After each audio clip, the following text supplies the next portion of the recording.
বিসমিল্লাহির রহমানির রহিম। আসসালামু আলাইকুম। ইসরায়েল ফিলিস্তিনের ধ্বংস করছে, আল্লাহ তাআলা ইসরায়েলকে ধ্বংস করবে, এটাই বাস্তব। কারণ ফিলিস্তিনে আল্লাহ তাআলার একটা মসজিদ আছে, বাইতুল আকসা, সেটাকে রক্ষা করার জন্য আল্লাহ তাআলা নিজেই যথেষ্ট। আমরা হয়তো বা তাদের সাথে জোরে শক্তিতে পারি নাই, আল্লাহ তাআলা দাবানল দিয়ে তাদের ধ্বংস করে দিবে। আশা করি বাইতুল আকসার উপলক্ষে পুরো ইসরায়েল ফিলিস্তিনকে আল্লাহ তাআলা রক্ষা করবে এবং কি এই দাবানলের মাধ্যমেই ইসরায়েল পুরো ধ্বংস হয়ে যাবে। আশা করি আল্লাহ তাআলা তার নিজের ঘর নিজেই রক্ষা করবে। আর সকলেই আমরা দোয়া করি ফিলিস্তিনি ভাই বোনদের জন্য, আল্লাহ তাআলা তাদের জন্য হেফাজত করে, রক্ষা করে। আল্লাহ হাফেজ। আগুনে পুড়ে যাচ্ছে ইসরায়েলের মধ্যাঞ্চল। গাজায় যখন আগ্রাসনের সব সীমা ছাড়িয়ে যাচ্ছে ইসরায়েল, ঠিক তখনই মধ্যপ্রাচ্যের কসাই বেনিয়ামিন নেতানিয়াহুর দেশ থেকে ভেসে এলো আর্তনাদ। ভয়াবহ দাবানল ছড়িয়ে পড়েছে দেশটিতে। আগুনে পুড়ে খাক হয়ে যাচ্ছে প্রান্তরের পর প্রান্তর। আগুনের তীব্রতা আর বাতাস এতটাই ভয়ঙ্কর হয়ে উঠেছে যে নিমিষেই বেশ কয়েকটি শহরে ছড়িয়ে পড়েছে দাবানল। এরই মধ্যে শহরের বাসিন্দাদের নিরাপদ দূরত্বে সরিয়ে নেওয়া হয়েছে। আগুনের তীব্রতায় সড়কে বন্ধ আছে যান চলাচল। রেল লাইনের কাছে আগুন ছড়িয়ে পড়ায় বন্ধ আছে ট্রেন চলাচলও।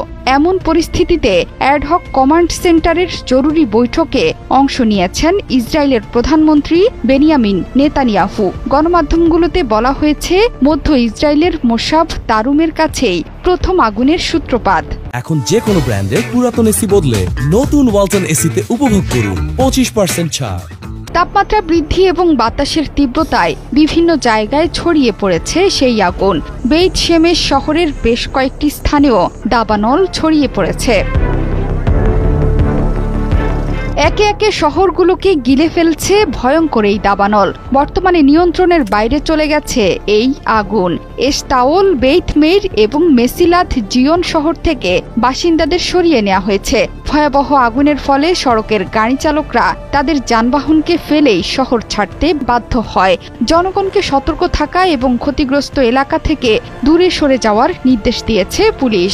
দাবানল ছড়িয়ে পড়া এলাকা থেকে জেরুজালেমে যাওয়ার গুরুত্বপূর্ণ সড়কও বন্ধ করে দিয়েছেন তারা। এরই মধ্যে বিমানের সাহায্যে আগুন নেভানোর কাজ শুরু করেছে অগ্নি নির্বাপন কর্মীরা।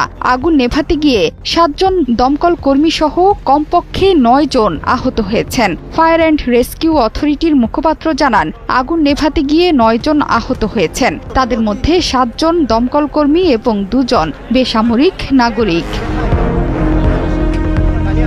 দাবানলের স্থান থেকে জেরুজালেম প্রায় 25 কিলোমিটার দূরে। এরপরও জেরুজালেমের আকাশ ধোঁয়ায় আচ্ছন্ন। বাতাসের মানের স্তর হ্রাস পেয়েছে। 6টি জেলা থেকে ফায়ার সার্ভিসের কর্মীর তালিকাভুক্ত করে আগুন নেভানোর চেষ্টা চলছে। তাদের সঙ্গে আইডিএফ সদস্যরাও যোগ দিয়েছেন। বেইত শেমেশের উত্তরে দাবানল নেভাতে প্রায় 110টি অগ্নি নির্বাপন দল, 11টি অগ্নি নির্বাপক বিমান এবং 1টি হেলিকপ্টার কাজ করছে। এছাড়াও ইসরায়েলি বিমান বাহিনী, উদ্ধার পরিষেবা এবং পুলিশ কাজ করেছে।